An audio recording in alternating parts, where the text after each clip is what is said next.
a sudden I thought, oh man, I'm about to get into a fist fight with this guy, right? Because there's like very few people around. It's after school. And because he says it, both of y'all a bunch of N-words. All of a sudden, kids I didn't even know were like coming out of every which way. We had a security guard, Willie. We called him Chili Willie. He come, hey man, what the fuck? Chili Willie was about to pop off on this kid, man. And Skylar was just like shaking in his boots, like, oh fuck, I didn't, and we're just like, all right, man, get the fuck out of here. Yeah, learn not to use that, man. Right? But, so I'm Jules. And I'm Jason. And we doing Filmographies. We're doing the 11th Billy Crudup movie. Yeah. I know that we really talk a big game about doing 10. We are liars. We're full of shit. We're full of shit. We don't know anything. Jules wants to tell you that we didn't want to leave on a bad note after doing Waking the Dead, so we're going to do 3 more. It's all about podcast releases, guys. We decided to release a few episodes to try to get people to like it. Yep. Not going so well so far. Yeah. So we needed to do 3 more Billy Crudups to line it up with Halloween so we can have a spooky month. Yeah, which should be fun. We're still trying to figure out if we're doing 5 or we're doing 10. Right. I got a real boner for some horror movies. I'm excited about it. Let's just do 31. 31. One every day. That's going to be hard. An episode every day of the month. So watching a horror movie and then recording an episode about it and then editing it. Mm-hmm. Well, we'll just drive around and talk about it. Facebook Live. Okay. All right, I'm in. So we're doing Almost Famous. Yeah, which is probably one of Billy Crudup's best known movies. I would say so. I actually thought he was going to be in it far less. I thought he was just going to be one of many characters. But he's in it quite a bit. He's kind of the guy. Originally, it was supposed to be Brad Pitt. Man, dude, fucking Brad Pitt was hanging out with Cameron Crowe for 4 months. Yeah, and then he's trying to get on the line for it. I don't understand what this is. Yeah, he couldn't. I guess the big thing was they did the conversation with the mom that Russell has where he talks to her. Yeah. And Cameron Crowe was laughing hysterically to Brad Pitt's like reading of the lines. Mm-hmm. And Brad Pitt was like, I don't understand why this is funny. Like he just he didn't get it, man. I can see that. He read with Patrick Fugit. He would have been terrible in this movie. You think so? I think so. Man, I think fucking Crudup is a goddamn champion in this. Yeah. They almost did Christian Bale. Right. They almost did Russell Crowe. Yeah, man. That shit's fucking crazy. And I was looking, well, so one of the factoids is apparently Billy was actually on the other end of the phone conversation when they were filming. With Frances McDormand? Mm-hmm. Yeah. So she's really ripping into him.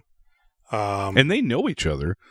Oh, do they? McDormand and Crudup like had just done the Oedipus play where they were like son and mother. Oh, interesting.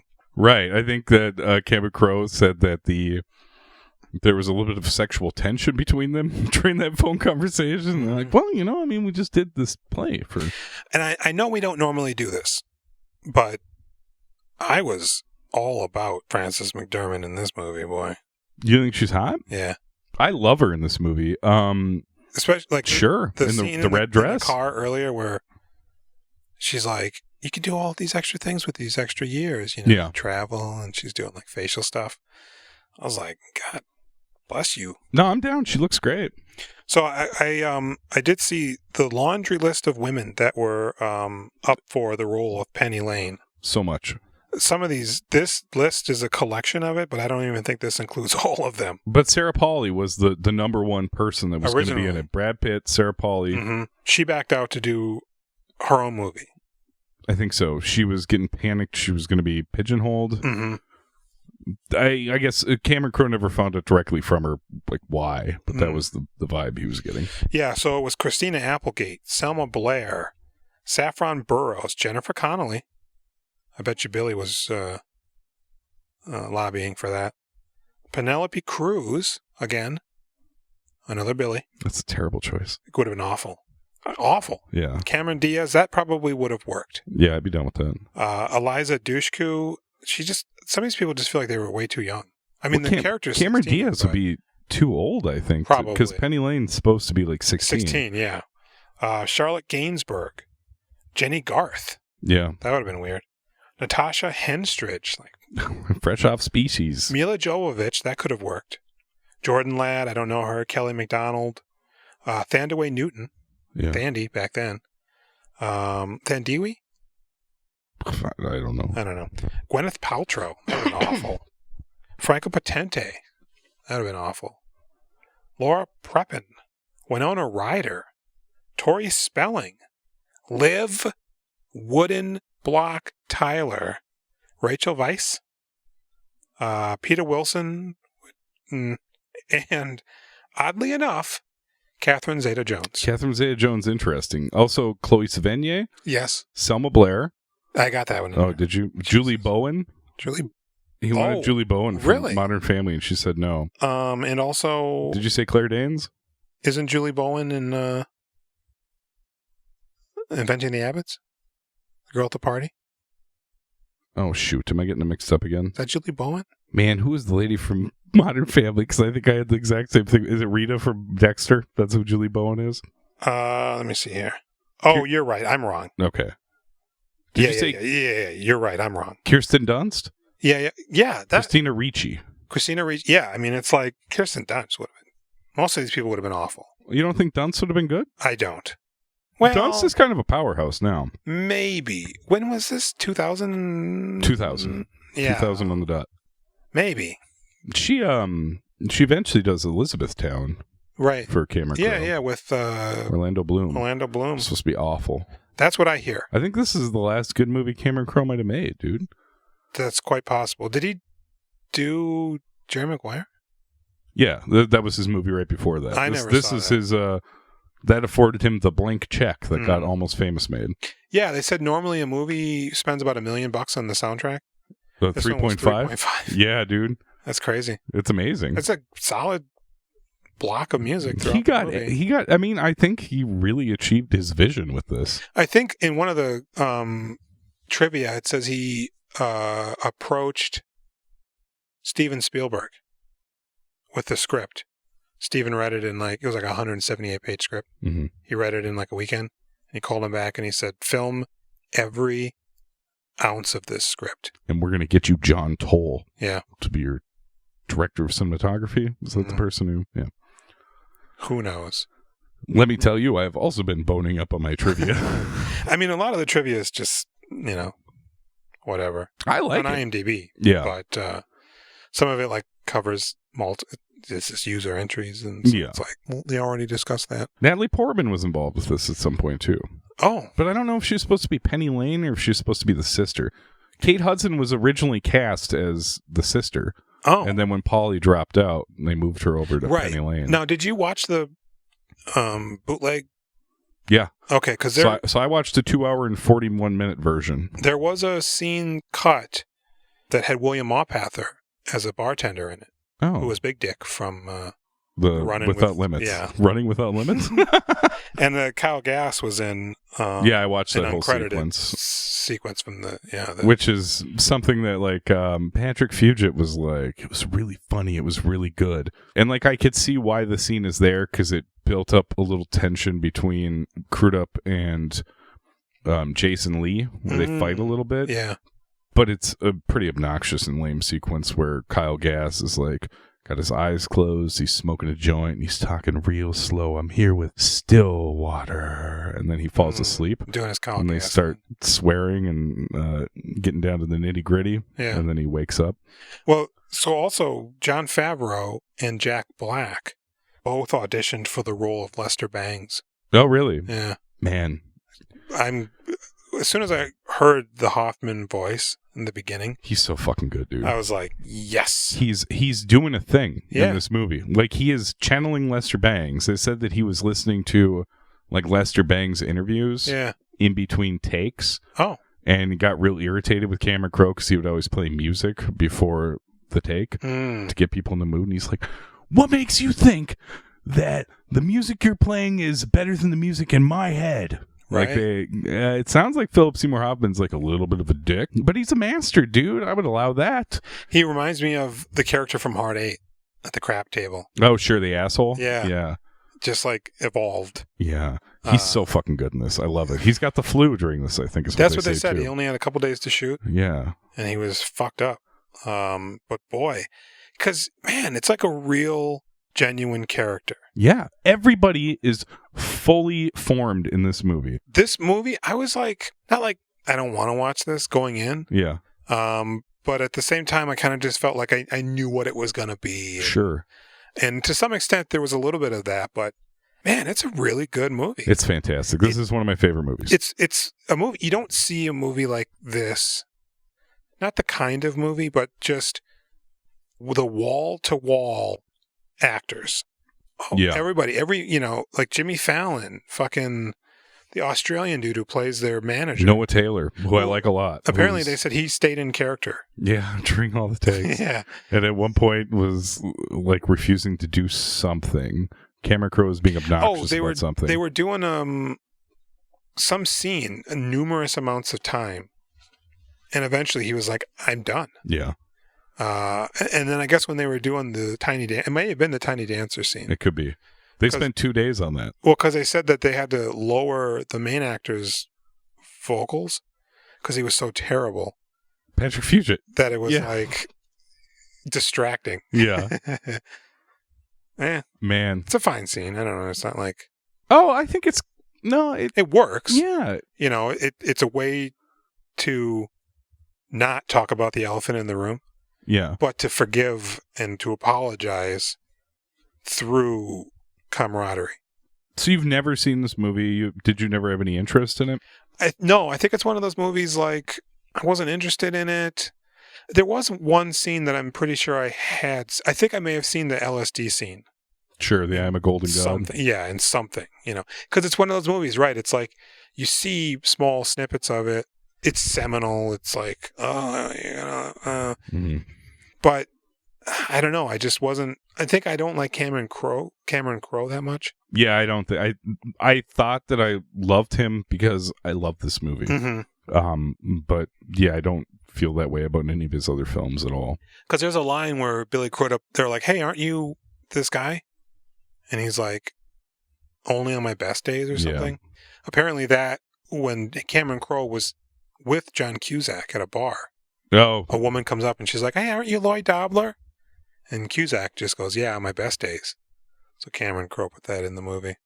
Cameron Crowe's a very interesting guy. So I will say that, okay, so I saw Jesus' Son in 99 in the theater. I think I must have seen Waking the Dead after that. Because, I mean, I rented this on... I didn't see this in the theater either. Did you see Waking Dead in the theater? No, I saw it like right when it came out on video. Okay. I didn't realize I fucking loved Crudup this much, man. 1, 2, 3 movies in a row. I loved them all. Yeah. Now, I hate Waking the Dead now, but I think it makes sense now that he's like solidified in my head as like one of my favorite actors. Mm-hmm. And boy, this fucking movie did a number on me watching it again, dude. Because I think he's the greatest. He's one of those guys. There were a lot of guys like this back then who were legitimately in it for the opportunity to like play a role. Yeah. I mean, he's a pretty good looking guy. He is. Oh, this is one of my favorite things of this movie is like looking at the rest of the cast and then looking at Billy Crudup and being like, oh, they're all fucking dog shit compared to Billy Crudup. Everybody in the band is like just garbage compared to him. They even say it at one point. I think there was a line where Jason Lee's like, I'm the you they get when they can't get you. Yeah. So we got to do the synopsis. Yeah. All right. I'm firing it up. My phone's charged, unlike in the last episode, way out of sequence with everything else. Set in 1973, Almost Famous chronicles the funny and often poignant coming of age of 15-year-old William, an unabashed music fan who is inspired by the seminal bands of the time. When his love of music lands him an assignment from Rolling Stone magazine to interview the up-and-coming band Stillwater, fronted by lead guitar Russell Hammond and lead singer Jeff Beebe, William embarks on an eye-opening journey, there was no comma there, with the band's tour, despite the objections of his protective mother. Mm-hmm. This movie did not do well at the box office. It was destroyed by the re-release of The Exorcist. Oh, so... I get these people like James Cameron. James Cameron? Cameron Crowe. Cameron Crowe. There you go. These guys confuse a lot. he did Better Off Dead, No. right? No? No. Wasn't he a part of that? No. Oh, Say Anything. Sorry. Yes. What else did he do? Did he do like Breakfast Club? He wrote Fast Times at Ridgemont High. Right. Based on him actually going undercover as a high school student when he was like 22. Oh, geez. He did that for like a year. Okay. He went undercover just to write that movie? Well, it was a book. Oh. And then it became the movie that Amy Heckerling Was he did. just like an author or a journalist before? I mean, obviously, to some extent, but... He was The this movie- kid. He's I know William. He that, went on but- tour with the Allman Brothers. Sure, but like the movie, I guess it doesn't necessarily allude to what then this boy becomes. Right. So I know he was with the Allman Brothers and whatnot. Yeah, he was with everybody. Peter Man. Frampton. Him and Frampton are buddies, yeah. He's in the movie. He making wrote the some of the songs for songs, this, right. yeah. But it just, I don't know his background. So I'm like, did he continue to do that and then I do expose journalism or? I think that so I think he, like at 15, right around there, he's going around and interviewing these bands. He goes on these tours. And then when he did the undercover thing for high school, I imagine he was still affiliated with Rolling Stone. I don't really know for sure. Mm-hmm. But from there to doing the script for the movie, I believe he wrote the script for Fast Times after writing the book. Okay. He also penned another movie about like people fresh out of high school living in an apartment together. I think it's called The Wildlife. That's what it is. Okay. It's got Eric Stoltz in it. Oh. And that didn't do anything. But I think he's writing scripts at this point. Mm-hmm. And he eventually gets Say Anything ready. And I think other people, they were trying to have other people direct it. Okay. But he was like, no, me. And that's that. That's how he became Cameron Crowe, the filmmaker. Okay. I think I get him confused with like John Hughes. I mean, it's the same ballpark, right? Like Say Anything has that feeling to it. Right. But was it Say Anything is his first directorial, that's his debut. Okay. And then after that, I think it's Singles, Jerry Maguire, then Almost Famous, probably Vanilla Sky after that. Yeah. Or no, maybe, Vanilla Sky, then Elizabethtown. Uh-huh. Eventually We Bought a Zoo, I don't know. Oh, God, he did We Bought a Zoo, he did that Aloha movie. He did that terrible Showtime show Roadies. I don't know if you ever saw that. No, That's like the bastardized, horrible version of Almost Famous, but it's the Roadies. Sure. So the movie starts with Frances McDormand and young, what's his name? William, coming out of To Kill a Mockingbird. So the mom's a professor, I believe. Yeah. Cameron Crowe's character is young, but he's actually even younger than he thinks he is. It's by 2 years, right? It is. So he thinks he's 13. She reveals to him that he's 11. Yeah. After some goading by Zooey Deschanel, his who's sister. terrible in this movie. Oh, I think she's fine. Terrible. Oh, really? Why? Later in the movie, when she's the stewardess, I don't know, man. She's just talking really loud. Oh, man, maybe you just don't like her. I thought she did great. William, what are you doing here? It's like, dude, he's all fucked up. But chill the fuck out. Anyways, so she's like, I want to listen to rock and roll and, be a hippie. And the mom's like, no. No, Simon and Garfunkel, they're on pot. Look at their eyes. And then eventually she's like, feck you, which I thought was funny.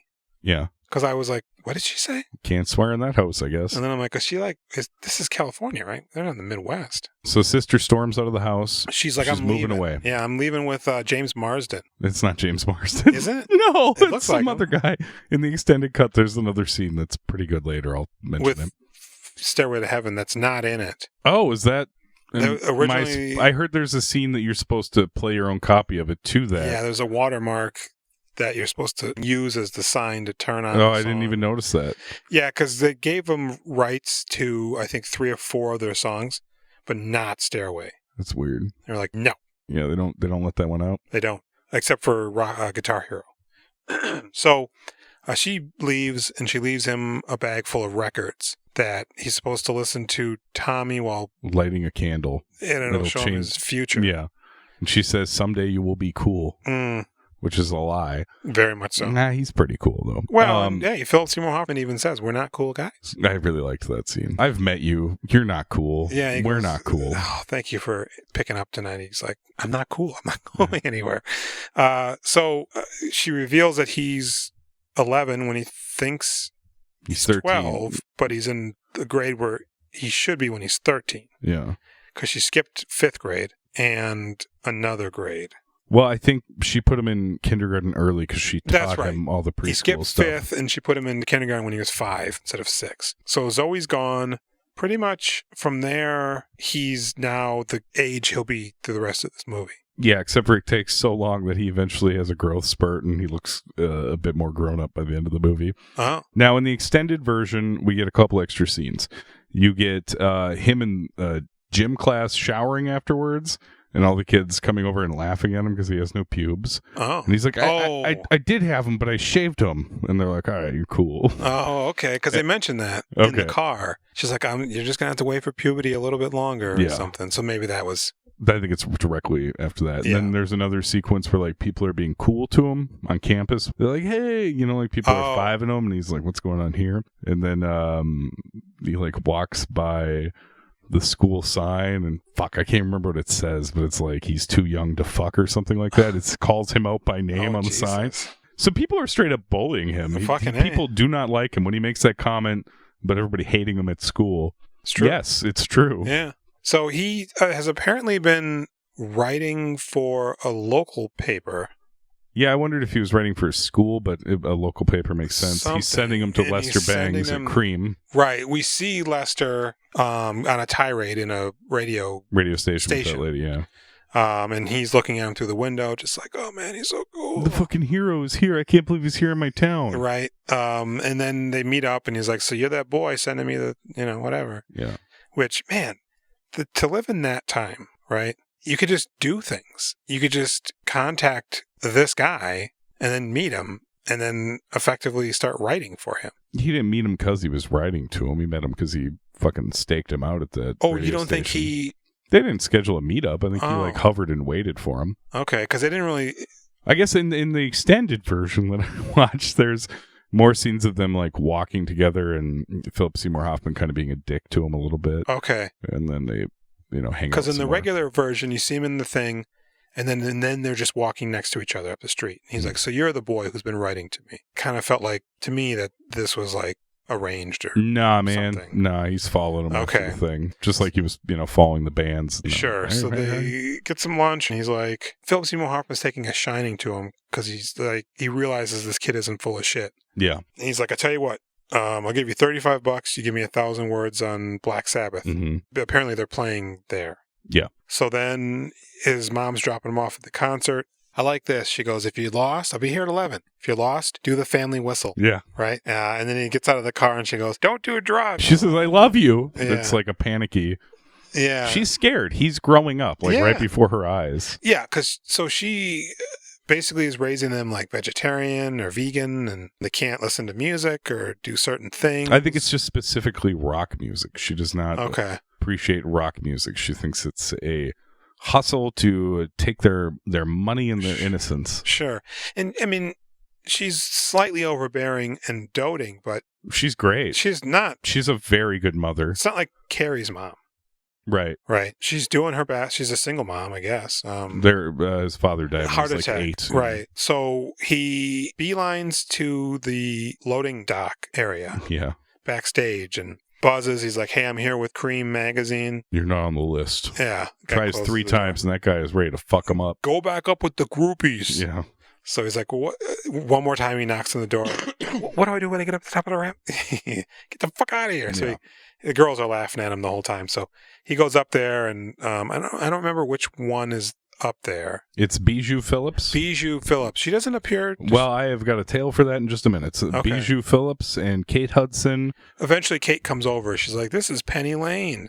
We're not groupies. We're Band-Aids. Yeah. We're here to support the music. We're not just fucking them. We don't fuck them. Just blowjobs. Just blowjobs. That's Bijou Phillips' line. So, very interesting that we never see Bijou again after this, We don't. No. Well, during the 5 hours of the Almost Famous 20th Anniversary podcast I listened to, Cameron Crowe tells a story. I almost sought that out. It's good. It's pretty good. I learned some more about our buddy Billy. He says that there was a member of the cast that was sexually targeting Patrick, and they're all trying to look out for Patrick, so they removed them from the movie. Was this his first movie?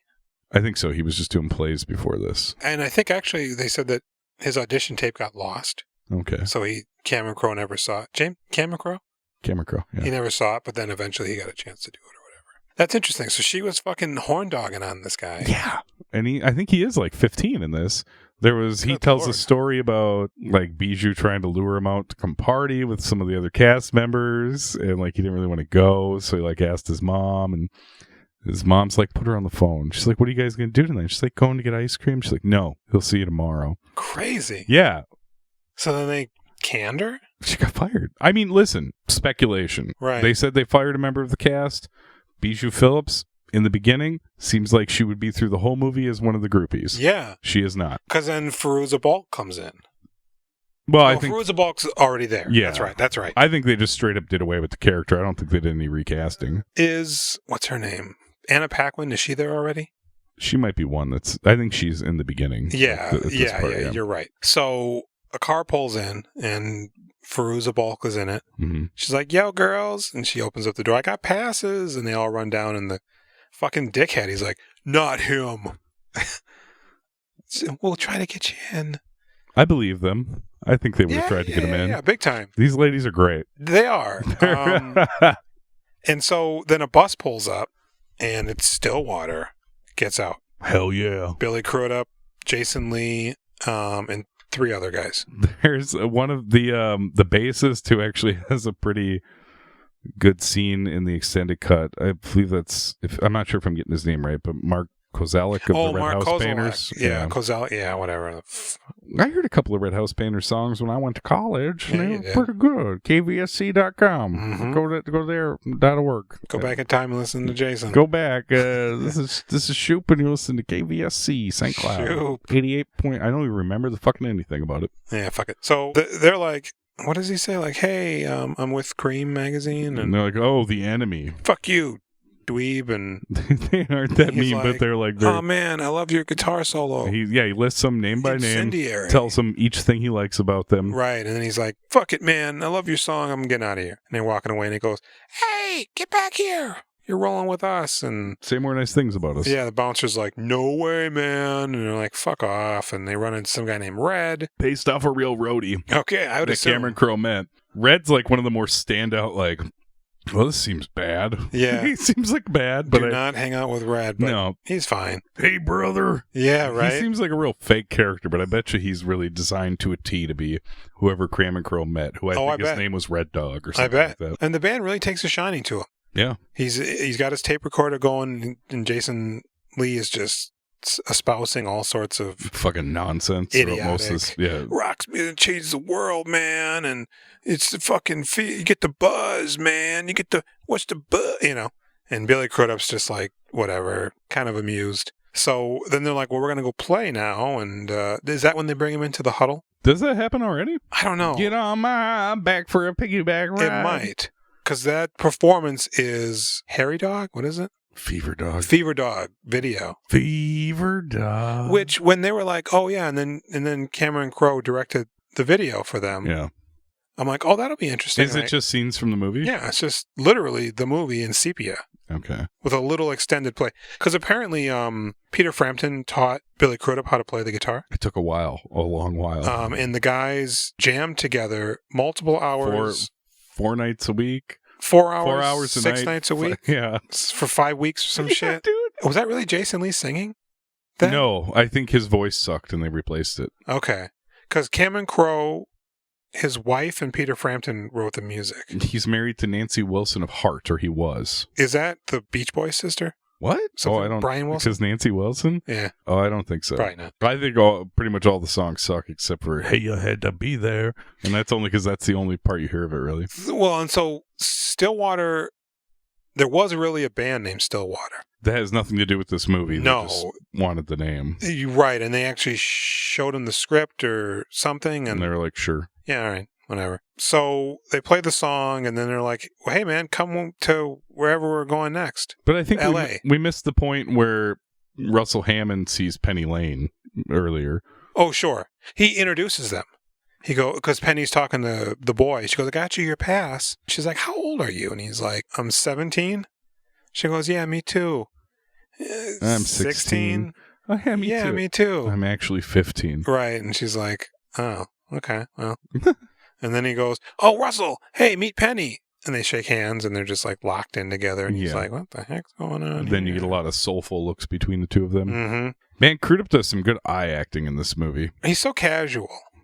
It's nice to see, especially after Waking the Dead and Without Limits Mm-hmm. and High-Low, you know, where it's like, okay, he's established himself enough as an actor where he can just be.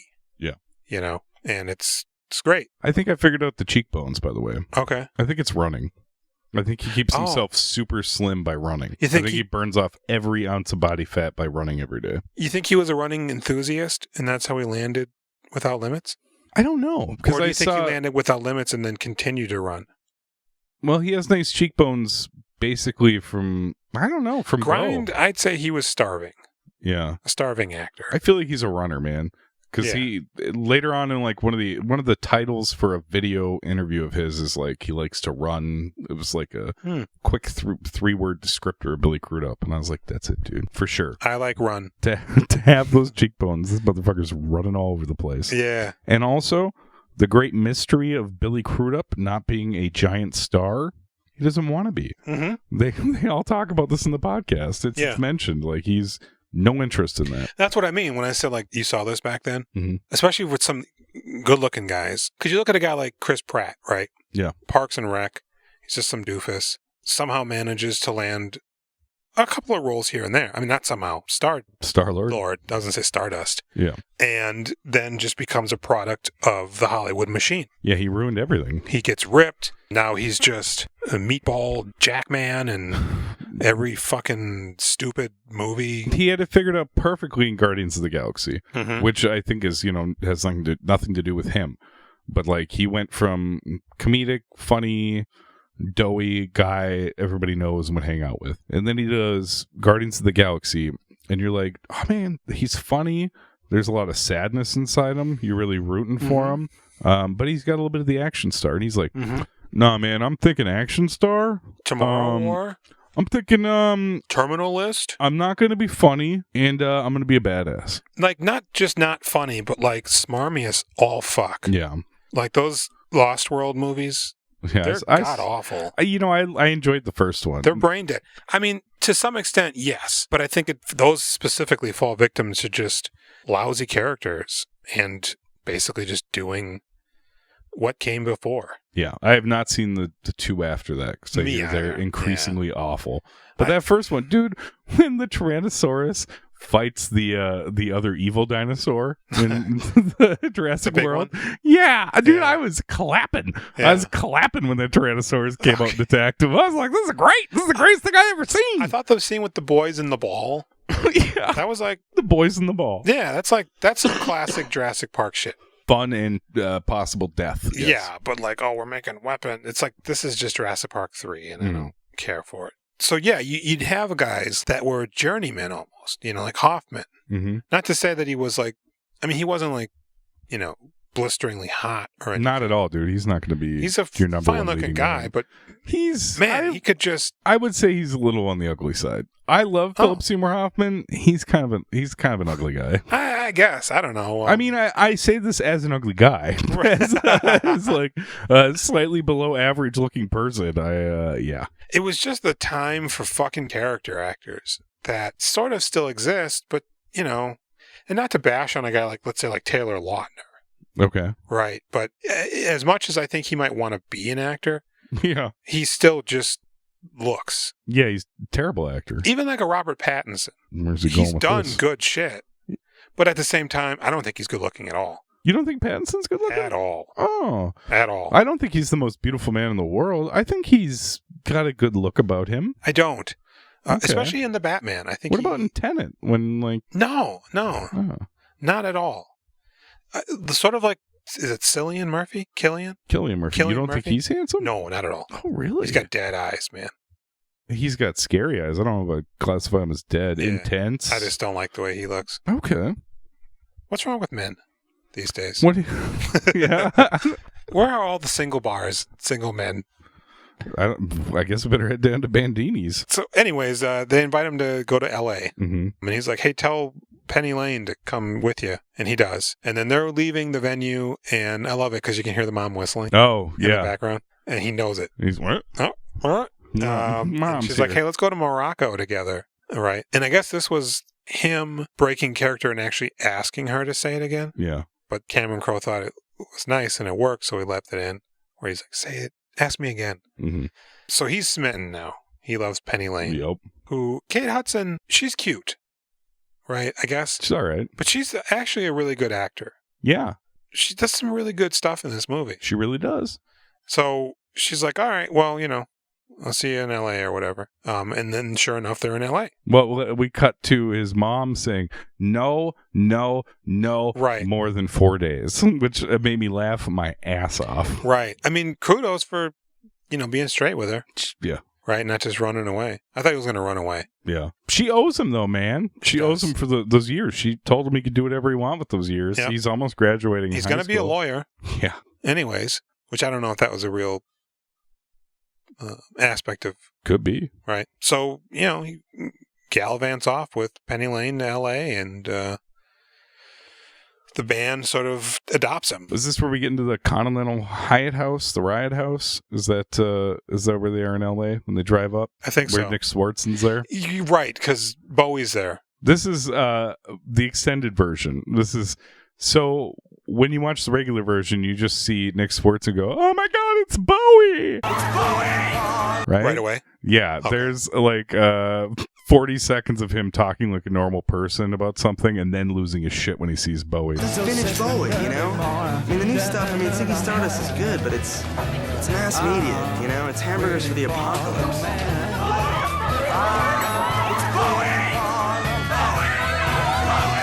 Which is so much better than just him going, Yeah, because you're like, oh, Nick Swartzen. Oh, that's it. Yeah. Fucking Jay Baruchel. Like, what is he, like 4 in this movie? He's probably 14 or 15. Good Lord, he is a baby. What is up with that character? I don't know, because he seems wildly Zeppelin? autistic, yeah.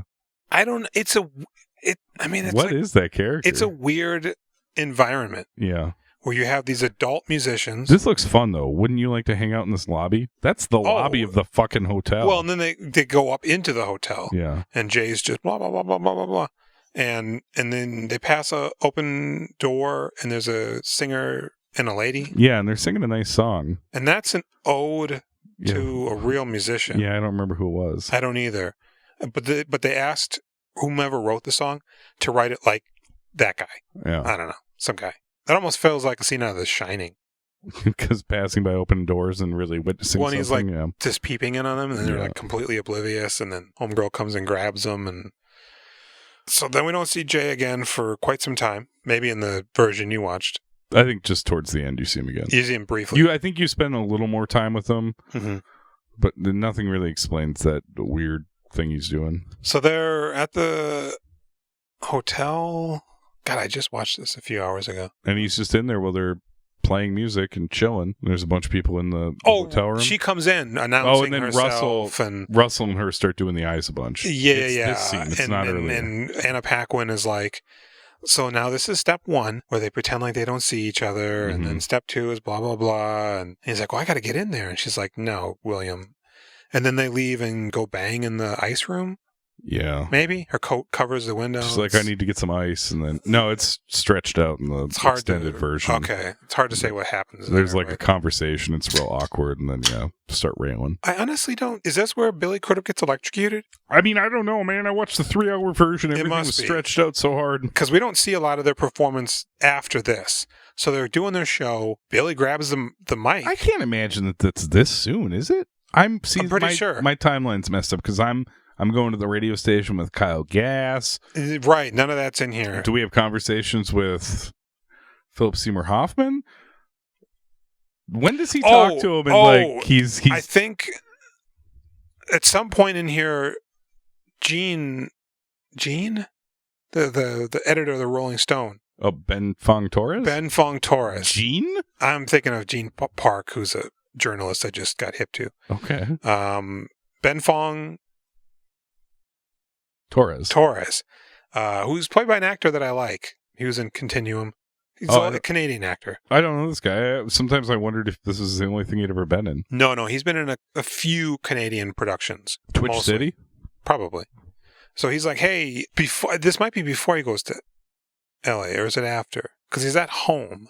And Ben Fong Torres is like, hey, I'm with Rolling Stone. We saw your magazine articles, and they're really good, and we want you to do something. 1,000 words, I think he says again. No, I think $1,000 is how much they're paying him. I don't remember how many It might be 3,500 words. And Rainn Wilson's there. Yeah. And he goes, I can pay you, and Rain's like, so he's like $700. Yeah. And William's trying to be, oh, yes, I'm an older man. And I think he's shocked at the large amount of money so he's just offered him. Speechless. And then Ben Fong's like, all right, fine, 1,000. And then his mom picks up. She goes, I need you to come do the thing you do for the dishwasher. And it's like silent. And then Ben's like, all right, man, I know how my old lady gets. I better get on that, And he's like, oh, yeah, I'm not a child. Well, yes, this is William. This is William Mawpather. So he then now he goes, don't let the band pay for anything. We'll cover you or whatever. Mm-hmm. So now he's rolling with them as a Rolling Stone fucking editorialist, I assume. Because he's not actually on the payroll. He's just freelance. Be a freelancer? Yeah, freelance, not editorial. Freelance. You didn't say editorial. You said editorial list. I did. I'm an editorialist. I don't know if that's... This guy's a freelancer. Is that words? Is that real words? I'm an editorialist. I don't know what that... Editorialist. Noun. A journalist who writes editorials. Yeah, go back to your booze. I'm dubious.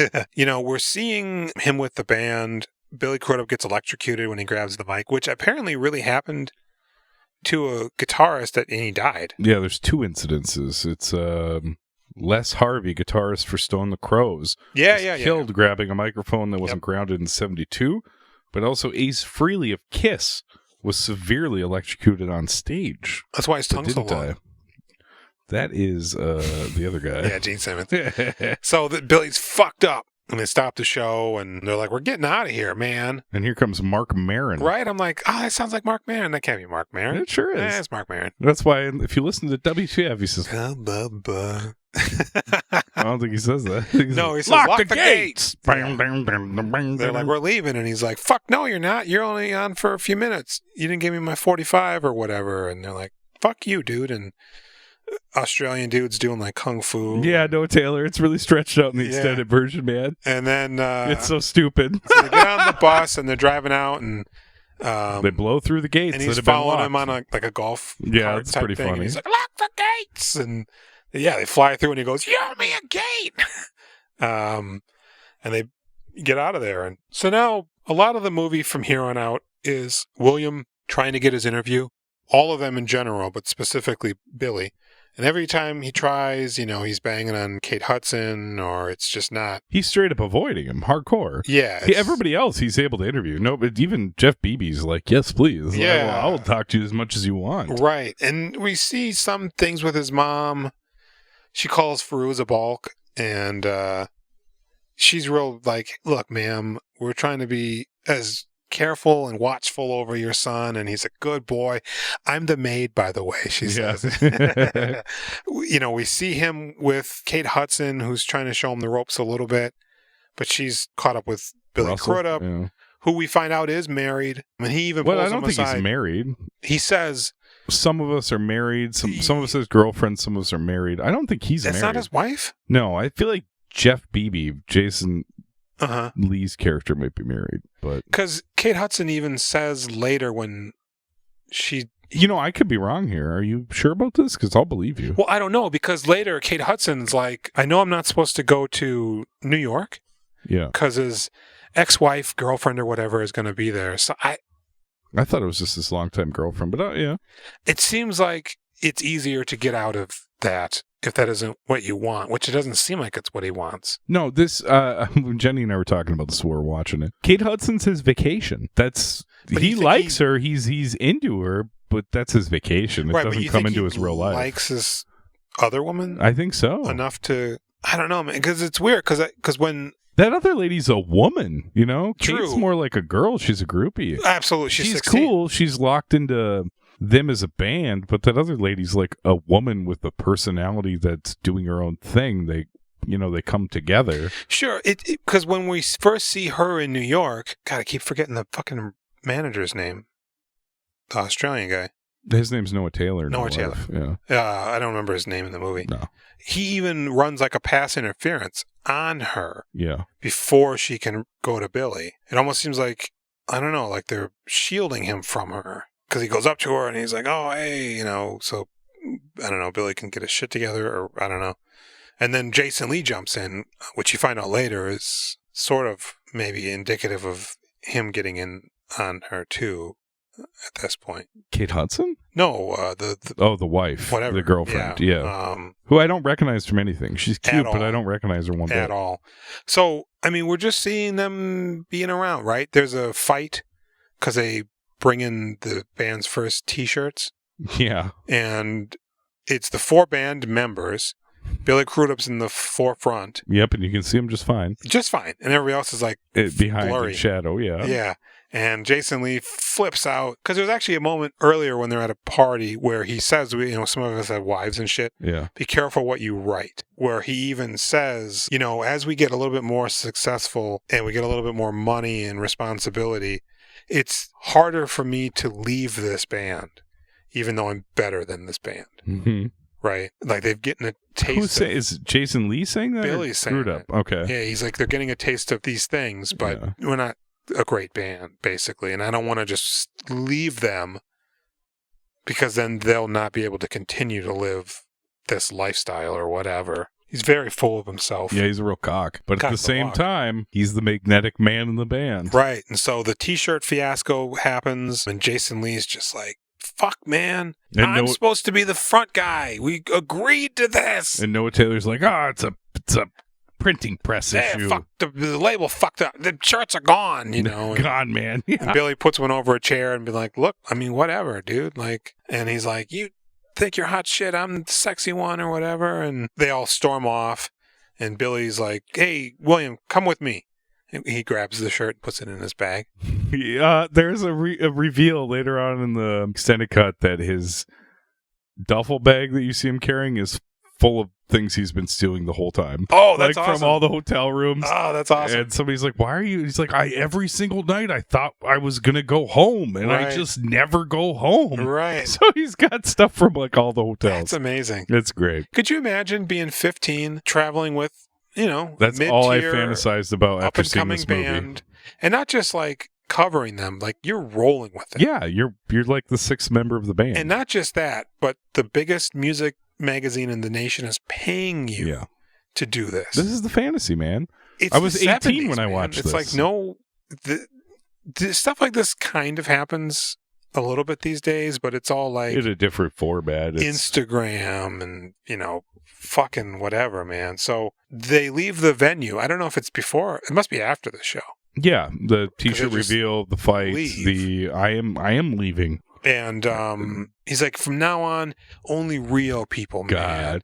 You're real. And he tells him a little bit about himself. And then a van pulls up like, yo, man, are you William from whatever? And he's like, yeah, my good days, like I said earlier. He doesn't say William. Are you Russell? Russell William. Wyatt. Yeah. Russell Wyatt? Wyatt? Fuck. No, that's Russell Hammond. Russell Wyatt. What is this guy talking Russell about? Hammond. U.S. agent? Come on. It's so funny, too, because Patrick Fugit, that's like the only information that he gives this band the whole time. They do not care about him, really. Well, that's what he says. I don't know anything about you, man. That's it. He gives them one paragraph of information. Right. Nobody ever asks anything ever again. I'm sure Billy Crudup's character is like in one out the other. Like, man, it would be nice if he locked in on that. And that's, I don't know. It would be because it's a real humanizing moment. It takes eventually he gets there. So this van pulls up with some stoners and they're like, "Hey, man, come party with some real Akron." Is that where they were? Maybe. Come party with. We're just some Akron bro boys, man. We're just some real people trying to have a good time. Real Akron dudes. Like he says the phrase "real people" after he's like, "I'm only hanging out with real people." And then William's like, "No," and Billy's like, "Yeah." So they go to this high school party, and it's really stupid. I don't know if it's before he takes the acid or after it, but he's like talking to the one boy, and he's like, "Man, all of this is real, man." And you fucker, you know it. You know you're in on it, or you figured it out. And do you want to see my snake eat a mouse? Yes. Yeah. That's a great moment. Slams like a glass of acid. That's in the hallway, yeah. And then he kind of gives that guy a shove. He does. He's like, thanks for... Get the fuck out of here. Took like 40 hits of acid or something like Some that. shit, man. And dude, and when they cut to him, do they show him drumming in the garage? No, it goes from that to him on the roof. Oh, shit. In the extended cut, it's like him having fun at the party. Like he's drumming in the garage, and some kids are playing guitar and like having a good time. The mouse thing may have been in that after the acid, but I don't think so. No, I think it's it when just they're goes in from the him room drinking it hanging out. To him on the roof, Okay. talking about he's a golden god. Which is a real thing that Jimmy Page said supposedly, or is it Robert Plant? One of them said supposedly sober, standing over the Sunset Strip on a balcony. The golden god. And he's like, my last words. And everybody's like, what is it going to be? And he goes, I'm on drugs. Ah! And then he goes, I got to work on that. Oh no, my last words. I dig music. And then the kid I keep calling back to, little chubby guy, he's like, meh, I'm on drugs. Yeah. And he's like, hey man, we got to go. And he's like, all right, I'm coming down. And they're like, jump. And he just jumps off, and then everybody jumps in the pool after him. We're going to save you. And because he does not come up right away. He does not. I was kind of thinking he'd like break a leg or something. Yeah, maybe. But I guess he almost missed the. He was very close to the edge of the mat. No, they were using a mat. He jumps off the roof onto a mat. Because you only see it from behind in the version I saw, so I just assumed it was a stunt man. Dude, one of my favorite moments is, so I did something weird the other day that I don't remember, so it's not a story, but they're having the talk the next day in the kitchen, right? They're hanging out with Billy. Noah Taylor. Taylor is there. Yeah, and he's there to return him home, like bring him back to the tour bus. No, man, he's going to live in my basement. The guy's like, why don't we go back? We'll go on the tour, and then we'll come back here. And you can live here. And he's like, I know what you're doing, and I like it. Yeah. But that moment when they're leaving with Crudup, and he makes the comment about why is he watching me? Is that in this one? Yeah, right when he's leaving the kitchen and William's behind him. He goes, like, she tries to lift him up to carry him out. Maybe. Noah Taylor. Doesn't he turn around and like grab William and like the enemy? He does. He does a really, it's scary. It's super scary. And intense. And like, again, I think Crudup does drug moves really well. Yeah. He plays LSD, After Effects perhaps even, really well. He's probably still fucking tripping. Yeah. For sure, because he had like 40 hits. Because right when he's like, I know what you're doing and I like it, Noah like tries to scoop him up to carry him out. Yeah. And he goes, I can walk, man. You could tell Noah wasn't going to be able to do it anyways. He looked heavy, yeah. Yeah. And then I think I don't remember what William says to him. But yeah, he lunges and makes grabs a comment him. about he keeps looking at him. You fucking the narc? You a narc? I knew you were a cop or something. And he doesn't then go, I'm just joking.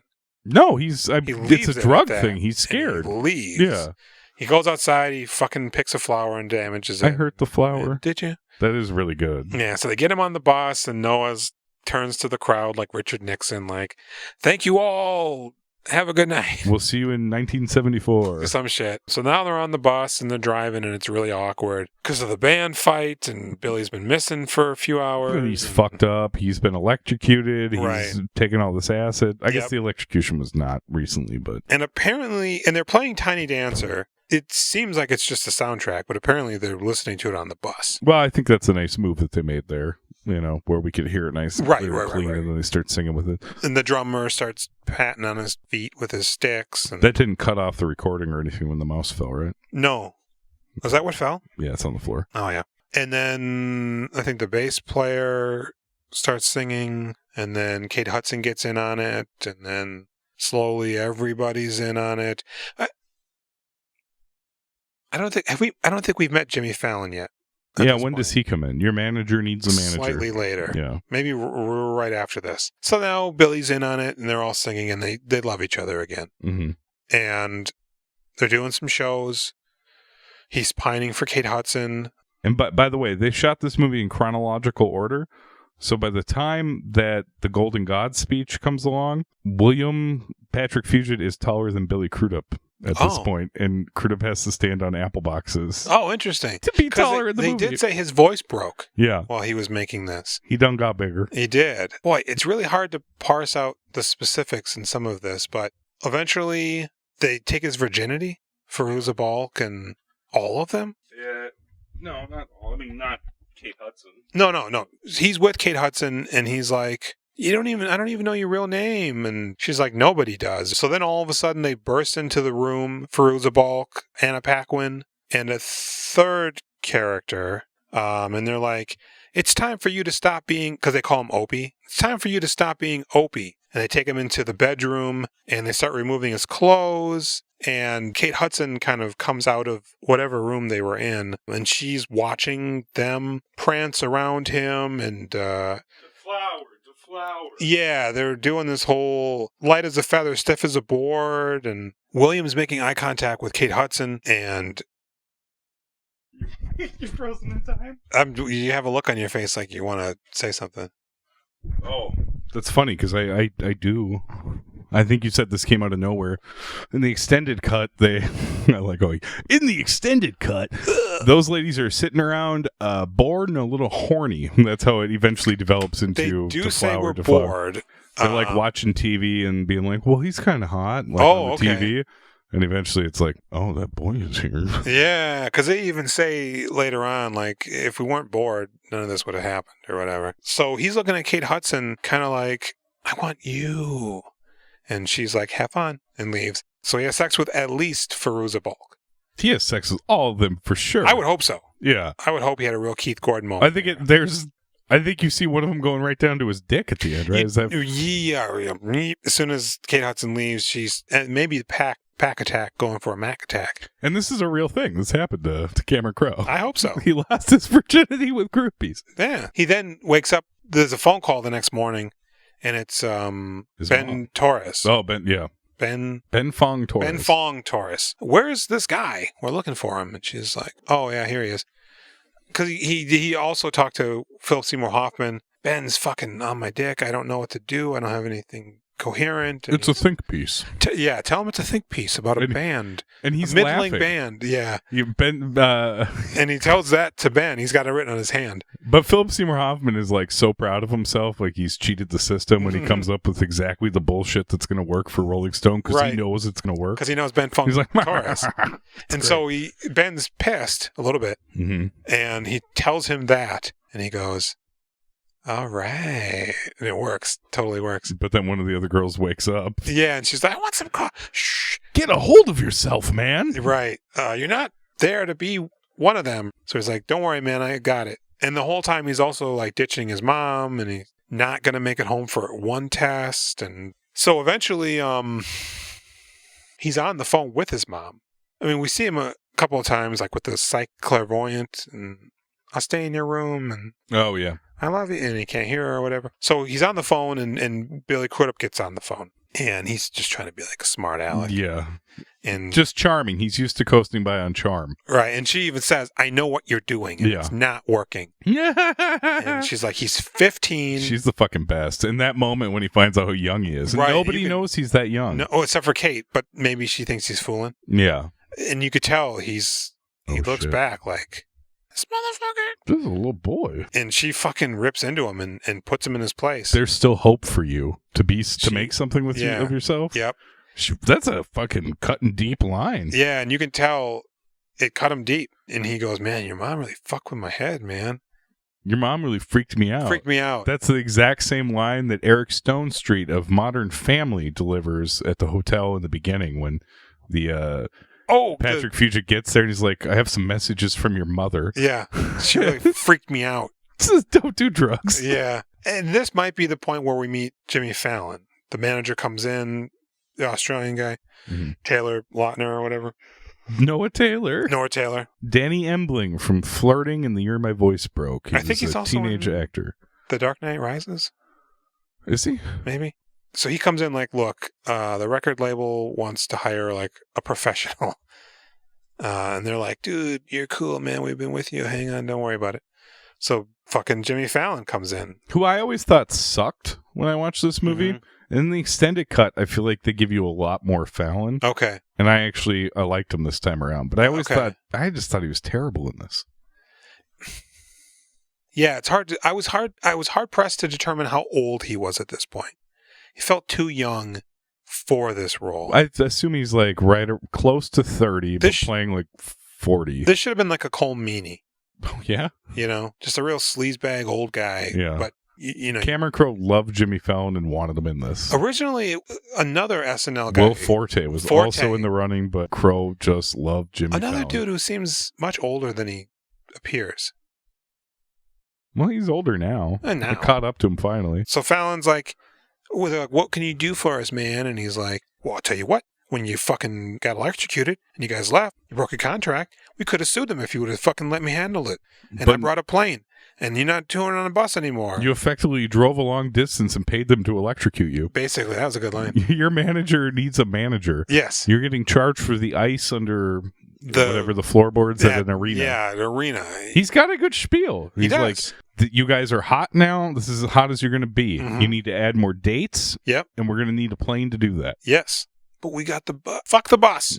He's right. He is right. The changing point. This is what Jimmy Fallon points out on the podcast. He's actually 90% pretty likable on the podcast, where he's like, this is the transition where they're a bus band and now they go by plane. And while they're boarding, while they're boarding the plane, you like that shot? He even looks back at the poor bus. He's just sitting there. Oh, William? Yeah. Yeah. No, the bus. So they're doing their thing.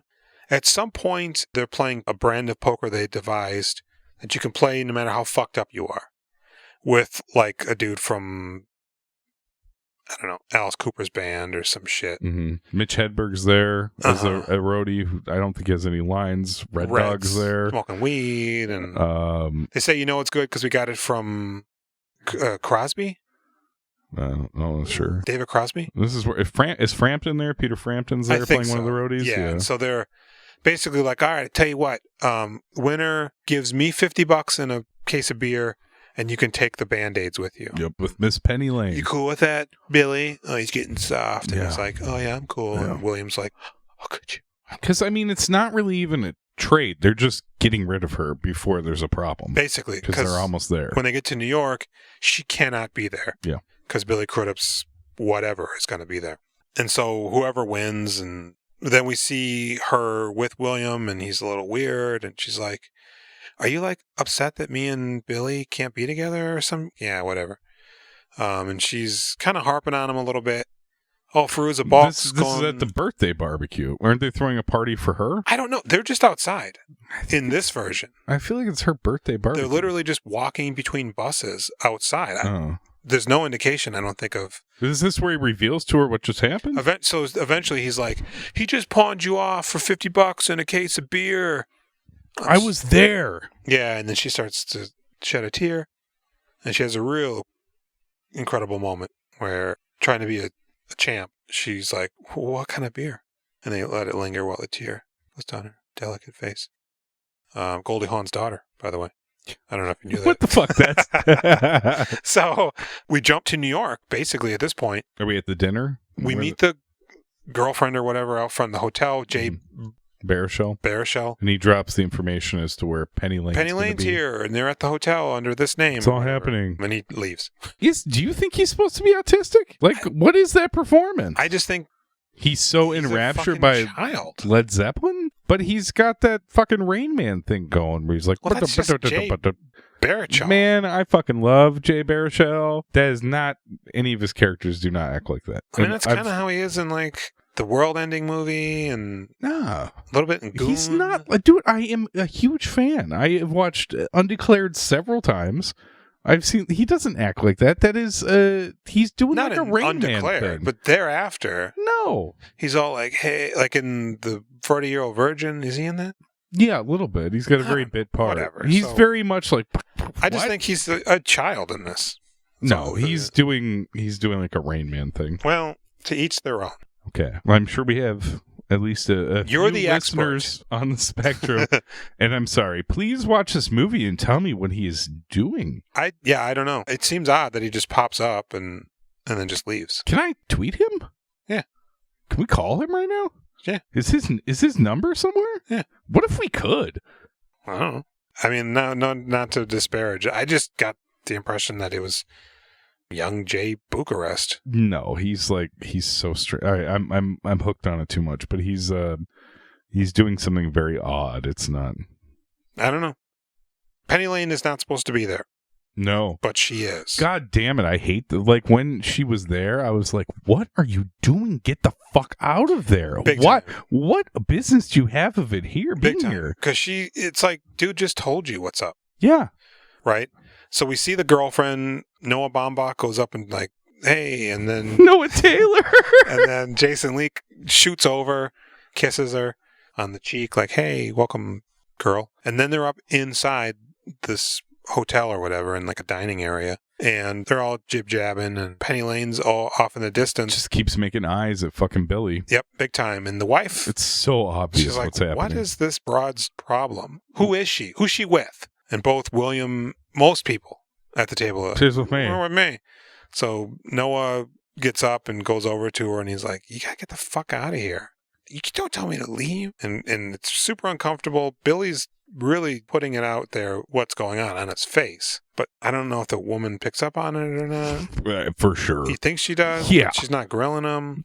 So then Kate that's Hudson, bookmarked for later, bro. It is. She storms off. William storms after her. He's checking cabs. Can't find her, but he knows where she is. And one of those people, the businessman in the cab, is the real Jan Wenner from Rolling Stone, who was there at the same time as Ben Fong Torres. Okay. The Rainn Wilson character? I think one of the founders, yeah.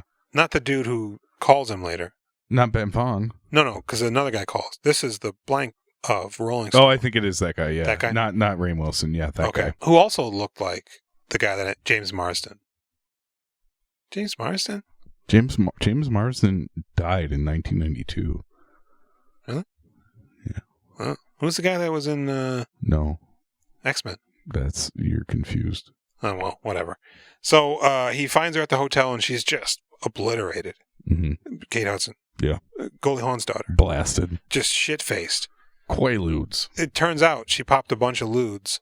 A pill bottle. A whole bottle. Was it the whole bottle? I think it was a whole bottle. They just show the bottle, but they don't do any indication of... It's empty. So he's like, oh, shit, he calls the front desk. My wife had a problem with Quaaludes. And alcohol. The doctor. Yeah. And so she's like, what's wrong with Billy or whatever? And then he takes a moment. He's like, heck, you're not going to remember this. This is fucked up. This is probably the worst part of the movie. This is questionable. I love you, he says. And then he goes to kiss her. Yeah. Kisses her. Can't do that. You're trying to, he's like, stay awake. Don't go into a coma. But I'm going to smooch you. I mean, I guess, like, if she's never going to kiss you in your life, still no. Well, just wait till she's dead. I mean, he does save her life, but it's like, I guess it's gross in that they presented. DJ saved my life. Do they kind of present it as a romantic moment, right? Yeah. It's supposed to be like charming and like, but like, I mean, if it was just like a real sad, like, I'll never kiss you and this is my one chance to kiss you, I'd be much better with that. Because then it gets even weirder once the doctor guy shows up. Because they're like, what did you take? What did you take? And they trying to pump her stomach. I love how brutal this is. This has always stayed with me, like how ugly and brutal the stomach pumping but that's the weird thing is then William sits down and he's watching it from the other room. And they're focusing on like her leg movement. Oh, do they not show them having her swallow the They do tube? the tube yeah. and everything. But they cut to like the kicky legs. Towel okay. or whatever falling off of her legs. And it's like there's music playing and it's like, is he like ogling her legs? Do you think so? I feel like everything's just kind of hitting him. If that's he's seeing the case, a lot of ugliness and sadness. The look on his face doesn't convey that. Okay. It almost seems like dreamy. Towards the end of this shoot, he's pretty punch drunk because, they did it chronologically. They beat him up? No, but I mean, he's been in like every scene of this fucking movie. Oh, sure. For a long time. Sure. This is a long shoot. It was like 96 days? I think he said it was altogether like 7 months of his life that he sunk into this movie. Yeah. It just felt weird to me. But I guess she's fine because they're walking later on and... it's that charcoal, man. Soaks up fucking everything. Tells him... Is that what they did? Yeah. Because they were like, we got to put liquid in your stomach. And yeah, they're pumping that squeezer in there. Yeah, it's full of that charcoal. That was full of water. Nah, man, it's charcoal. Well, so she's like, my name is Lady. Lady Goodman. Right? My mom wanted me to marry up or whatever. And she's like, I'm going to go back to San Diego, I think. They're from the same town. Yeah. So then they're at the airport and she's on the plane. Now, let me ask you this. Sure. Right before she turns to wave. Yeah. Because she's just on the plane. She's mimicking the stewardess talking and shit, doing the spiel about saving your life. And then she has a moment. Do you think she remembered that he told her he loved her in that Yeah, I think so. instant? Yeah. Because it's not really touched on. I think so. There isn't like a flashback. Because then she's looking out the window and he's just running through the tarmac. Which, again, the 70s. No way would he be allowed there now. Oh, yeah. I was going to say, you didn't... Yeah, I think back then you do whatever you want. You could walk on the fucking plane if you wanted to. Yeah, that's totally the realization of remembering that, right? Which is weird, because when I was flying back from San Francisco, my flight was supposed to be on a Saturday, and then there was a huge storm here. So they canceled the flight. Mm-hmm. And everybody, like a line of people was waiting to get rebooked. And I just took it upon myself to call this number that was attached to my confirmation email for my original ticket. Mm-hmm. And I got through to dispatch the operator, and they were like, oh, it looks like there's one seat left on this exact same flight tomorrow. We'll get you on that. And I was like, oh, word. Weren't you with Callie or no? Well, she was going to stay an extra day to hang out with her friend Glenda. Is this where you stayed in like a camper? A boat. A houseboat. We stayed in her family's houseboat. Yeah, I remember this. Yeah, it was insane. I mean, it was like for a couple of days. It was weird because there was like something that kept banging, like the rope on the mast or some shit. It was like hard to sleep in the bed. Was like the dog's bed on a wooden galley. It was extremely uncomfortable. For two people? Yeah. Good times. Yeah. I remember putting two people on my twin bed when I was in college. Boy, that was bad. I mean, it was romantic still and nice. Yeah, but a tiny bed's no good. It was February, too. Even though we were in the Bay Area. If there's a northern wind, it's cold. If there's a southern wind, it's warm. And it was a northern wind while we were there. So you're cold. Yeah. So being smushed together was better? It was. But when I then went back Sunday, because she was staying a couple extra days to spend time with her friend. Yeah. Who didn't come until we had already been there for a couple of days. Glenda. Yeah. Good witch. Yeah. So my flight leaving, they were in the terminal. And they're like, okay, everybody on this flight, actually, we're going to take you downstairs, get on a little bus, and drive you out to the tarmac. And we boarded the plane from the tarmac, like one of these old-timey movies. Oh. It was pretty cool. That's kind of fun. Yeah, it was a small plane, too. Not that cardboard tunnel that you normally have to walk through. Yeah, it was like, this is boss, man. So that's my little story. But so then he goes back to the band, and they're on the plane again, and they're like, where were you last night, bro? We hung out with The Who? Is that who it was? I don't know. They mentioned a popular band. And he's like, oh, it was just around. Dylan, right? Weren't they hanging out with Bob Dylan? Bob Dylan. So the plane's flying, and then all of a sudden, it's just being racked. Yeah, Lightning this whole and sequence, shit. man. The pilot's like, comes flying out of the cockpit. We've on the tail end of an electrical storm. We're going to have to land. We got to in find a somewhere to field land. in Yeah. Tupelo. And Billy Crudup singing like Richie Valens, and then he does like a big bopper thing. Yeah, that's not funny. Right? No, it's not. I wouldn't appreciate that. Yeah. And apparently this is based on a real story. Yeah. But it's never been corroborated. Where they were going down. It's not on my paper. And everybody thought they were dying. And one guy admits to having an affair with another band member's wife. God damn. Another guy. Are we the party boys? Just over here drinking beer and burping? Yeah, burping sods, man. Fucking party boys. Dial us up. So they're about to go down, and Billy's like, you know what, man? I love you guys. I never said that enough. And then Jason Lee's like, man, before fuck that, you. Yeah. But before that, then Jimmy Fallon, he goes, I think I've seen this before. In I like this quite a bit. I was involved in a hit and run in Illinois. I think it's Wisconsin. I Kenosha, Wisconsin. hit a man in my car and I just left, man. Not a day goes by, I don't see his face. the comment where he says, I see his face. Yeah. It's like, oh man. Yeah, Jesus, he's dead. His dark. fucking face. I don't know if he's alive. I don't know if he's dead. I don't know what happened, man. So then Jason Lee's like, fuck it. I slept with your girl once. He goes, this guy? And Jason's like, fuck you, man. You never... Is she she's on the plane with them, She right? is, and she's trying to drink her champagne. And he's like, you know, man, you always act like you're just too good for us and you're going to leave. And you know how we have to feel about that. And then he's like, you treat Penny like shit, man. That's where I was. She was dying, bro. And then all of a sudden, the drummer Yeah. He goes, Oh, yeah. I'm gay. I'm gay. I'm a gay man. And then immediately everything's fine. That's the only thing he says in the whole movie. It is. He has no other lines. There's a moment where William's interviewing him in the extended cut. Oh, okay. He doesn't say anything. He like thinks and he's tapping his sticks together, and that's the whole scene. Because he doesn't even sing Tiny Dancer. He's just playing his feet. He's funny. That feels like very much like a Spinal Tap kind of a gag. Yeah. Right. So he's like, I'm gay, and then they're like, the pilot's like, we're gonna make it. Dude, that's just crazy. Because, like, okay, yeah, we were for sure going to die, but guys, we're actually going to live. Yeah. And it's like, okay, I mean, you came out and no big deal. Jimmy, we should talk about the murder you may have committed. We're not coming back from that one. No. And they land and pretty awkward. This is the end of the tour, right? It is. Oh, God, yeah, because they're walking William through the terminal. William vomits. And then they stop. That's it, man. Billy turns and looks at him and he smiles. And he goes, write what you want, bro. Right? And then As it should be. And then he's just fucking blasted. Goes home. Well, he runs into his sister. She comes walking up. The look on his face, he is so destroyed. Yeah. Like, he looks like he has been doing the cocaine for like 3 days straight. I mean, some of it, because he doesn't drink or do drugs. No, I don't think he ever does anything. Yeah. Some of it, I think, is... They never show any drugs other than, like, marijuana. There's Did you notice that long sequence. He takes the acid. Oh, the acid, sure. But yeah, no, you don't really see I feel like anybody cocaine passing is there. joints, anybody doing...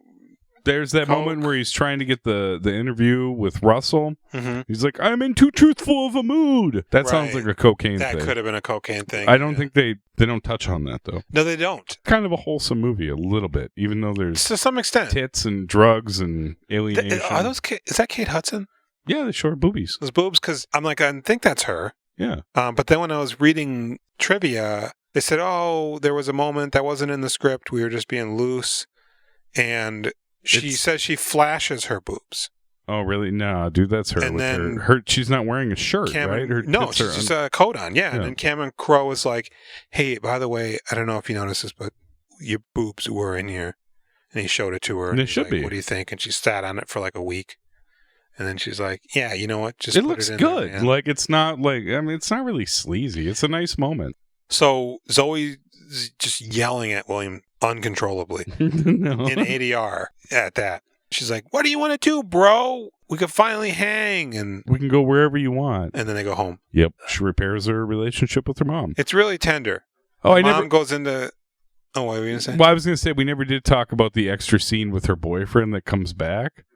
In the beginning of the movie. When is that? You say it's supposed to be Freebird. I think it's before they meet up with... Is it Freebird or Stairway to Heaven? Stairway to Heaven. Stairway to Heaven, okay. Before he meets up with Philip Seymour Hoffman for the first time, he's like working on something writing. Is that early in the movie? I think so, yeah. Wow. He's working on something in writing, and then there's like a knock at the window, and he comes in there, and like he just kind of like looks around the room, and he's like, I'm just missing your sister, and like I just thought I'd spend a moment in here. Oh, she left him? Well, like she moved away. He still lives in the town. The boyfriend. Oh, did he just give her a ride? I think so. Oh, weird. And then he like just goes and like sits on the bed, and you can tell like he's reminiscing about fucking the sister. And then he's like, the things we did in this bed. He's like, I don't need to hear that. But it's like it's a pretty funny scene. Oh, that's bizarre. That he came to reminisce about fucking his sister and being in a relationship with her. Because she just goes to be a stewardess. Yeah. That's her thing. Mm-hmm. Sorry, we'll return to he's back home. Yep. Crashes in his bed. Rubs his head, and it looks like he was expecting a little bit more. She just goes right to Zoe. Well, yeah, I think he brought her home to like repair it, but mainly to deflect off of him for all that he's done. Yeah, so he goes up to crash, and it works perfectly. She leaves him alone completely. Frances McDormand, she sidles up to Zoe, and they're doing this weird back and forth. Mm-hmm. Like, what? Oh. And she just grabs her and brings her in. And Zoe makes like a really weird noise because of the hug. And the mom goes, I know, or some shit, right? And then they stop, and then Zoe's like, fuck it. And she hugs her again, and she goes, oh, I forgive you. And she's like, I didn't apologize. And then she's just living there. I don't know if she's living there.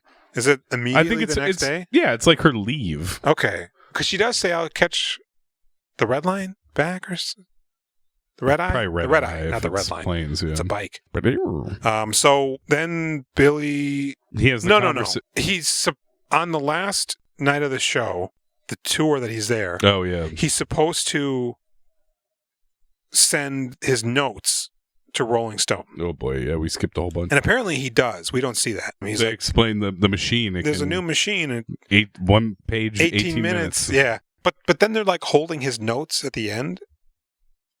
So I'm like, did it photocopy his notes onto small pieces of paper? I think it's a fax machine, basically. I think it scans a picture of it and sends it over the line. Right, but then it should just be a white piece of paper. Yeah. But the gal, she has all of these little notes. Oh, yeah, that makes no sense. And he goes, well, you told me to send it. It's not done. Yeah. So maybe he brought it and we just didn't, I don't know. He's then, when does he go to Rolling Stone? Because it seems like Billy shows up while he's still recuperating in bed. He stops in San Francisco at the Rolling Stone offices before he goes home. After Kate Hudson, but before we see him with Zoe? Right. I believe Is that why he's all fucking deflated, maybe? And fucked up? Yes. So he goes to the office and they're like, this is like a puff piece at best. And then he says it's not done. Give and me then the night. he like anchors himself, and I think he's in like a hotel he calls working Hoffman, on it. And he's like, dude, I don't know what to do. He's like, you became their friend, right? That's the drug they serve you.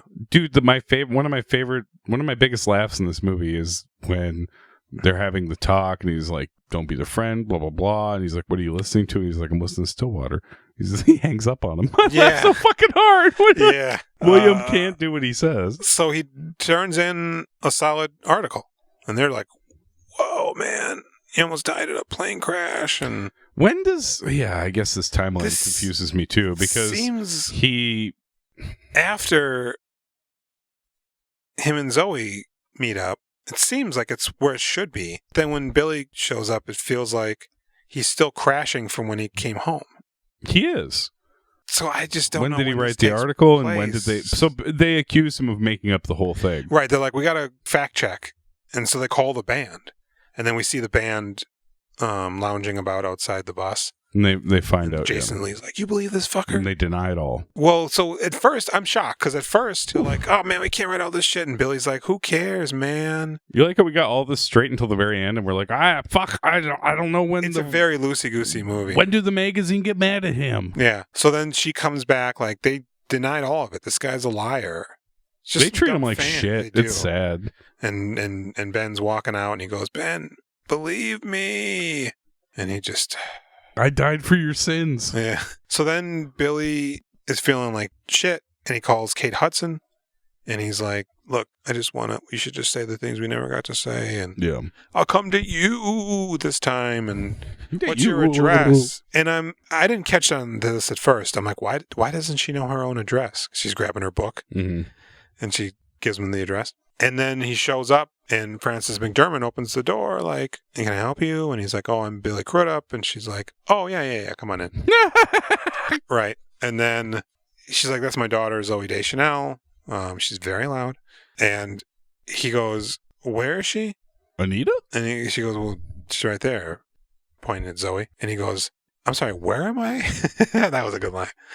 And she's like, oh, you must be... He's in the back or whatever, and he sees the pictures of him as a kid, and he goes, oh, Kate Hudson. And he shakes his fist. I've been bamboozled. So she's like, I knew you had potential to be a good guy or something.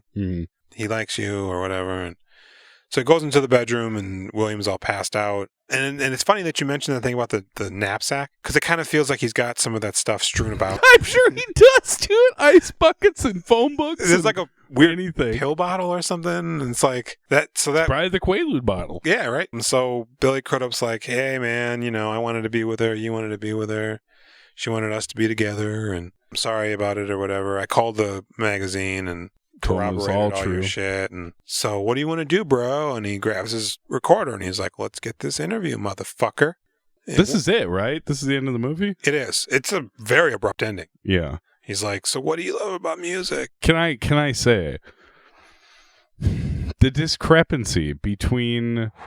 Yeah, it's a long one. Yeah. The discrepancy between all the cool rock and roll shit that we see and the vibes and just watching everybody versus what this dumb fuck his questions are when he finally interviews people. Yeah. It's pretty amazing how much his questions suck. Especially, it's like write about everything you see and experience, Yeah. but like, hey man, what is rock and roll to you, bro? right, because they sit down before this, and he fires off like 3 fangirl questions at him, and he's like, wow, look at you, you're a professional now. I'm like, no, those are stupid ass questions. I mean, you might get good answers. Do you have to be hurt to write a sad song? Do you have to be in love to write a love song?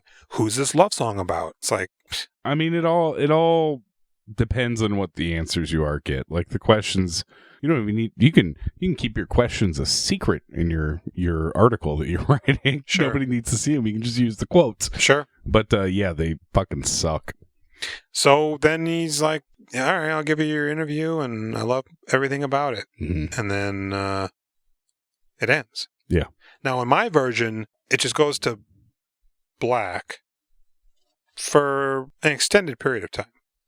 And then the music starts, and then we start seeing all the photos or whatever that play over the... I cut it out immediately, but I'm pretty sure there was like the Polaroids Sure. they start showing, and that was it. Yeah. It's Man, an enjoyable movie. Dude, I love this movie. I You should watch the extended version. You get to spend an I extra almost did. 40 minutes with them. almost did. That's the only version available on Amazon Prime. Yeah. The 2 hour and 41 minute cut. The 2 hour and 3 minute original is on YouTube, which is where I rented it. The pacing is so much better in that version. The longer one? No, the shorter one. Oh, sure. I mean, it moves. That's great. Yeah. Yeah.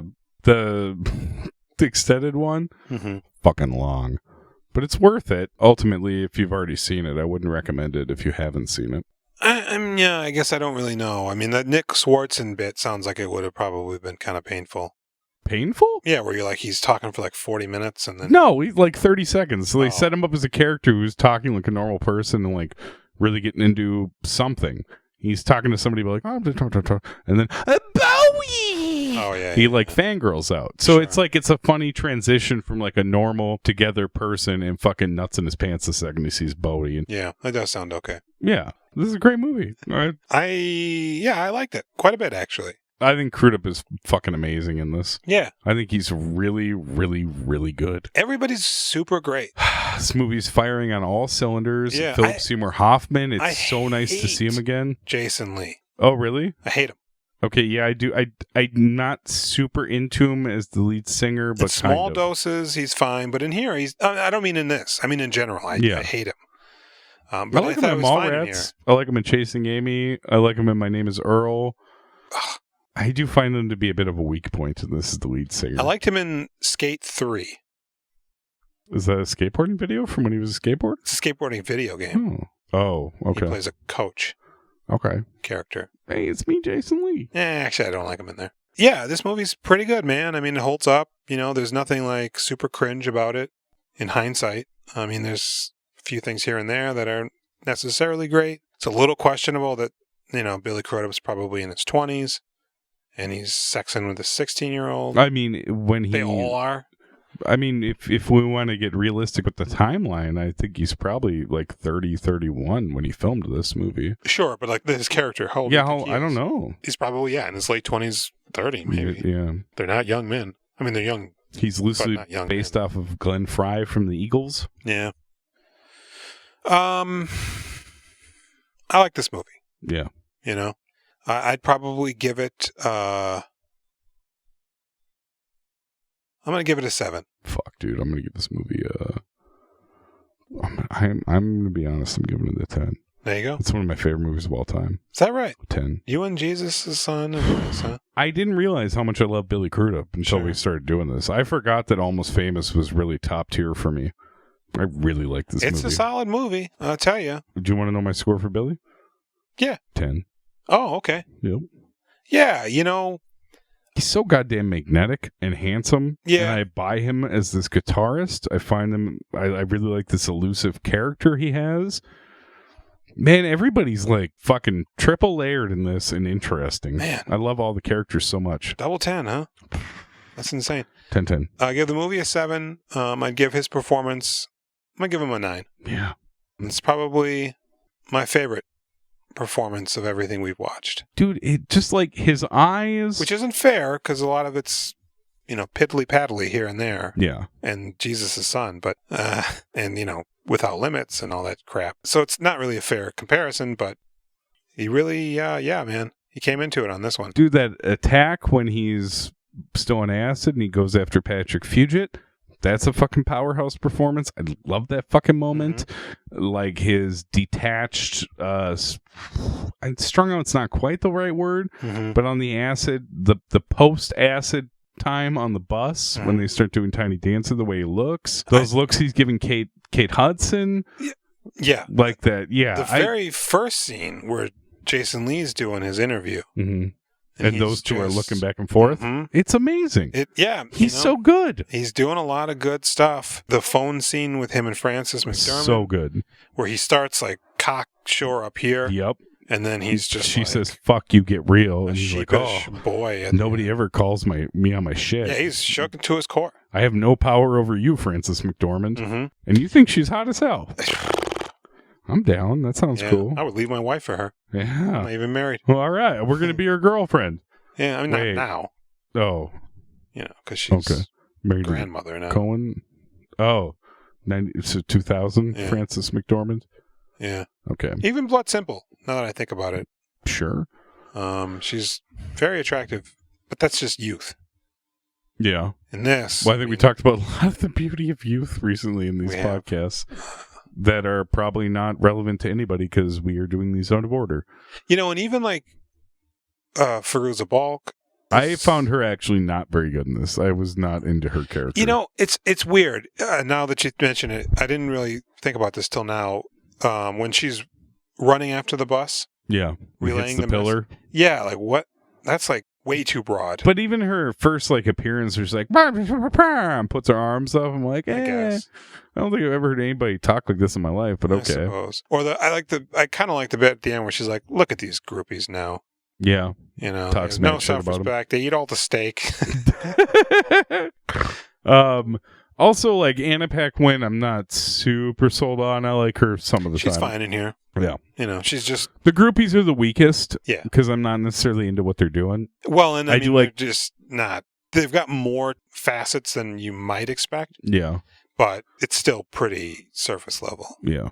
I did like the deflowering a little bit, though. Mm-hmm. I sure would have liked to experience that. That'd been nice. Please, 3 ladies attack me. Well, and then they're like... With scarves in the air. He's like, I gotta go find Billy, because they just told me he's going to get the cover of Rolling Stone. Mm. And they're like, oh, take the laundry. Yeah. And he goes, who am I to you? What? Who am I? Yeah, and then they cut to him with the laundry. Yeah. And then he just cries outside the door. Yeah. Oh, this movie's so good. Yeah, it's pretty damn. I like Patrick Fugit. Do you have any experience with Patrick Fugit? I don't know him from Adam. I think right after this he did Spun. I believe he did with Jason Schwartzman? Yep. Wow. Wrist Cutter's a Love Story. Don't know it. Oh, really? Tom Waits is in that. More recently, he did 2 seasons of Outcast.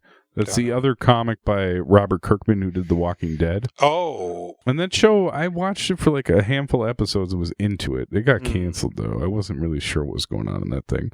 I like Fugit. He did some stuff after this. He wasn't just lost to the void. Mm-hmm. Yeah. Fucking great movie. Yeah. All right. Hey guys, if you've already seen it, check out the extended cut. My experience during it was, this is too long. Oh my God, this is dragging. Oh fuck, I should have watched the other version because it moves at a much better pace.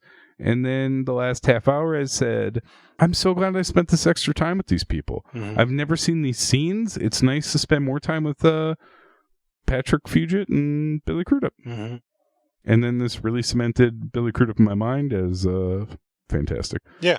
Check us out on Instagram at We Doing Filmographies. On Twitter at Do Filmographies. That's right. You can email us at WeDoingFilmographies@gmail.com.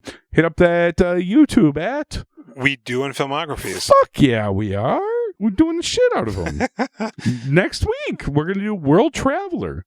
Yeah. Billy Crudup. Julianne Moore. Directed by Julianne Moore's husband. I don't know if I know what that is. I've never fucking seen it. And then the husband also made Trust the Man. I wonder if this is the one that I keep thinking of. What? Help me find my son, and then... No, that's The Forgotten. What are you talking about? He's not in that. That's with the aliens. Who knows? Good night. All righty.